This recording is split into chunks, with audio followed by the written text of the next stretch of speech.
Would you open your Bibles, please, to the Gospel of John, chapter 21. I begin reading now at verse 1. After these things, Jesus showed himself again to the disciples, the Sea of Tiberias, and on this wise showed he himself. There were together Simon Peter and Thomas called Didymus and Nathanael of Cana in Galilee, and the sons of Zebedee and two other of his disciples. Simon Peter saith unto them, I go a-fishing. They say unto him, we also go with thee. They went forth and entered into a ship immediately, and that night they caught nothing. And when the morning was now come, Jesus stood on the shore, but the disciples knew not that it was Jesus. Then Jesus saith unto them, Children, have you any meat? They answered him, No. And he said, Cast the net on the right side of the ship, and ye shall find. They cast therefore, and now they were not able to draw it for the multitude of fishes. The right side. What is the right side? How do we find the right side of life? You find the right side by listening to the voice of God and doing what he says to do. Now, the voice of God comes to everybody, and it comes without exception to everybody. But it always comes in different ways. It doesn't come to everybody alike. For instance, in the Bible there's a story of a little boy by the name of Samuel. This little boy was at the temple of God one night asleep. And the Lord spoke to him saying, Samuel, Samuel? The little boy thought it was the priest Eli. And he ran into the priest and said, Eli, did you call me? He said, No, son, go back to bed.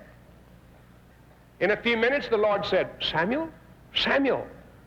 He awakened and again asked Eli if he had called him, and Eli realized it was God. And he said, Now, son, the next time you hear this voice, you say, Speak, Lord, for thy servant heareth thee. The little boy went back to bed. And presently the Lord said, Samuel, Samuel.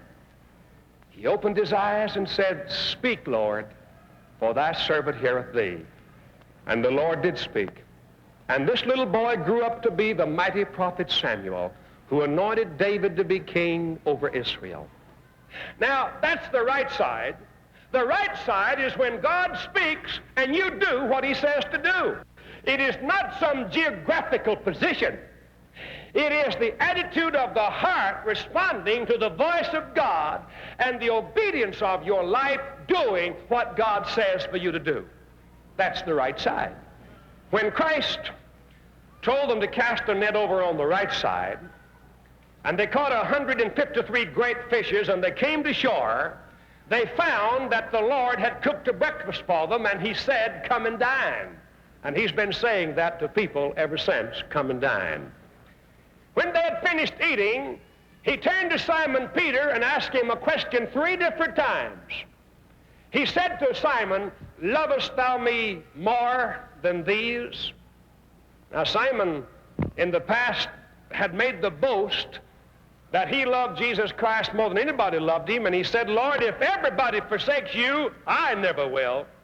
Though all men forsake you, I will stand by your side. And he was the first to forsake the Lord and deny him.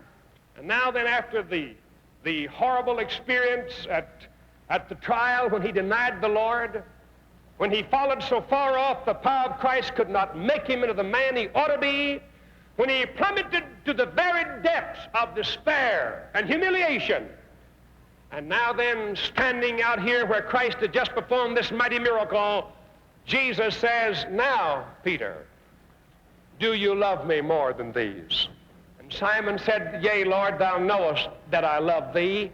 It's easy to say it. Christ a second time said, Lovest thou me more than these? Can you really say it, Simon Peter? Glibly he said, Yes, Lord, you know that I love you. And the third time the Lord looked him straight in the eye, he said, Simon, do you love me more? Simon, you've loved me less. Do you love me more? Do you really love me? Simon Peter was grieved. He was upset because the Lord was crowding him into a corner. Simon Peter had reached the acute angle where he had to make a real decision, where his statement had to be more than just mere words. And he said, Lord, thou knowest everything. Thou knowest that I love you. And Christ relaxed and said, yes, yes, feed my sheep. He'd been talking to him about feeding his lambs up until now. Now he says, feed my sheep. My friends, you can't fool God on whether you love him or not.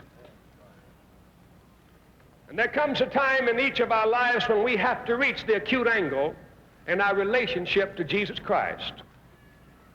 It isn't a difficult thing in this free country to go to church. It's popular in a sense to be a professing Christian in a church in this country. But we're talking about something over and beyond that. We're talking about being a serious Christian. We're talking about being a born-again man, a born-again woman, a Christ-made man, a Christ-made woman. We're talking about being remade in the image of God. We're talking about a definite experience of heartfelt salvation. We're talking about a transformed life. We're talking about the power of God coming into your life and changing you from the crown of your head to the soles of your feet. We're talking about a life so transformed by Christ until you become like Christ, until your prayers are healing prayers. Your faith is a delivering faith. Your love is a redeeming love. Your life is like the light that covers the world. Yes, we're talking about an experience of religion that transforms your entire being, your whole life, for time and eternity. We're talking about something real, about the love in your heart that is greater than you have for anything else in the whole wide world. People, that makes all the difference in the world. I cannot say too much about this. One woman who loved her children so very much came to her pastor and said, Pastor, do you think that I can love my children too much? He said, no, I really don't. But I think that you can love Christ too little.